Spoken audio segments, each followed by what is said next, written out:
আজকে আমরা দেখব একটি সংস্থার প্রশ্নপত্র দ্বিতীয় পর্যায়ক্রমিক মূল্যায়ন 2024 নবম শ্রেণীর বাংলা প্রশ্নপত্র সংস্থার প্রশ্নপত্র। যে প্রশ্নটি আমরা সেকেন্ড টাইম উপস্থাপন করেছি, দেখব সেখানে কি রয়েছে। সঠিক উত্তরটি বেছে নিয়ে লেখো। স্বামী বিবেকানন্দ চিঠি লিখেছিল। উত্তর হবে আলমোড়া থেকে। রাধারানী মালার মূল্য পেয়েছিল 4 পয়সা। কেশবতী কন্যা যেন এসেছে আকাশে, অর্থাৎ কোথায় এসেছে বলেছে, আমাদের উত্তর হবে আকাশে এসেছে, মানে গয়ের দাগের উত্তর। পরের প্রশ্ন, একটি আত্মনির্ভরশীল ভাষার নাম কি? উত্তর হবে সংস্কৃত। পরের প্রশ্ন, লাউ মাছটার পাশে, লাউ মাছের পাশে কিসের অনুরোধ করা হয়েছে? দাঁড়ানোর জন্য অনুরোধ করা হয়েছে। আর্গাসের চশমার পাওয়ার কত ছিল? -20। ধাতু বিভক্তি ধাতুকে পরিণত করে ক্রিয়াতে, মানে ক্ষয় দাগের অপশান। প্রত্যয়ের কাজ কিন্তু নতুন নতুন শব্দ তৈরি করা।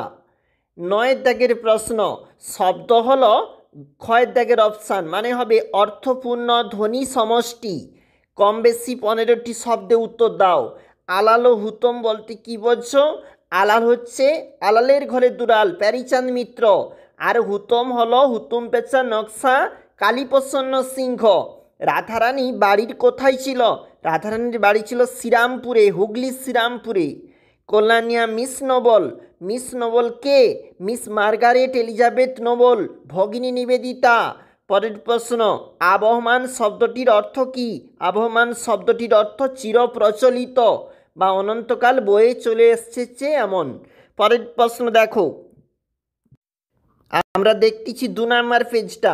পাখি পোড়ানোর যন্ত্রটির নাম কি? অর্নিথন। বিদেশি শব্দ কাকে বলে? যে সমস্ত শব্দ আমাদের দেশের বাইরে থেকে বাংলা ভাষায় প্রবেশ করেছে, অর্থাৎ সেইগুলাকে আমরা বিদেশি শব্দ বলে থাকি। উপসর্গ দিয়ে 2টি নতুন শব্দ তৈরি করো। প্রকট হবে, প্রচ্ছন্ন, এগুলা হয়ে থাকবে। প্রত্যয় শব্দের সাধারণ অর্থ কি? তোমরা অবশ্যই লিখবে এটা, অর্থাৎ উত্তর রেডি করে তোমরা লিখবে। একটু চলে যাব নিচে। নোটখানি তাহারা ভাঙাইল না, তুলিয়া রাখিল, এমন করার কারণ কি ছিল? রাধারানী থেকে নেওয়া হয়েছে। পৃথিবীর পথে কবি কি দৃশ্য দেখেছেন? অর্থাৎ তোমরা লিখবে, এটা কবিতা থাকতে নেওয়া হয়েছে। নেক্সট প্রশ্ন, উভয়ের সুবিধা হবে, উভয়ের পরিচয় দাও। উভয় কিভাবে সুবিধা পাবে? অসুস্থ মায়ের পথ্য জোগাড় করার জন্য রাধারানী কীরূপ চেষ্টা করেছিল? বনফুলের মালা তুলে নিয়ে গিয়েছিল। তোমরা একটু ভালো করে লিখবে, এটা 5 নম্বরে রয়েছে। তুমি ঠিক সেইরূপ নারী, ভগিনী নিবেদিতাকে বলেছিল স্বামী বিবেকানন্দ। যাকে আজ প্রয়োজন, কোন নারীর কথা বলা হয়েছে? দেখবে তোমরা, বাংলায় সংস্কৃত ইংরেজি ভাষা চর্চা এখনও প্রয়োজন বলে লেখক মনে করেছেন কেন? দেখো, করভাস গল্পটি প্রফেসর শঙ্কুর চরিত্র ভিভিআই, এবং এছাড়াও মানব সুলভ যে বুদ্ধি, করভাসের বুদ্ধিমত্তার যে পরিচয় করভাস গল্প থাকতে, তোমরা ওটা লিখবে এবং এছাড়া পড়বে। দেখো কি বলেছে, ভাবার্থ লেখো। সাথে থাকে যে প্রশ্ন, একটু চলে যাব 3 নাম্বার পেজে।